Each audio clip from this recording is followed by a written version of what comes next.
institucions i des de la política.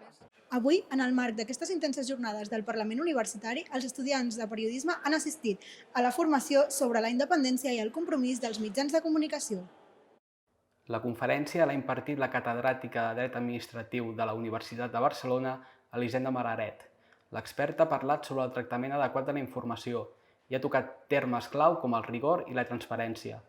Malaret lamenta que els mitjans espanyols tenen una línia editorial marcada. Mitjans amb una certa militància, cosa que en canvi no respon a les exigències canòniques, diguéssim, del periodisme. I posa de relleu la necessitat d'un organisme regulador.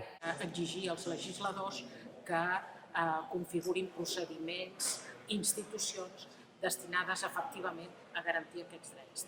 La ponent ha tractat aspectes rellevants com l'honestedat i la llibertat d'expressió.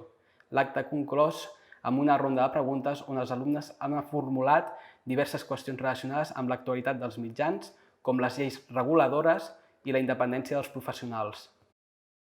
La doctora Elisenda Malaret ha aconseguit captar l'atenció de tots els estudiants de periodisme i ha finalitzat la seva ponència posant de manifest la necessitat de millorar el marc institucional per tal de protegir el dret i el deure a la informació.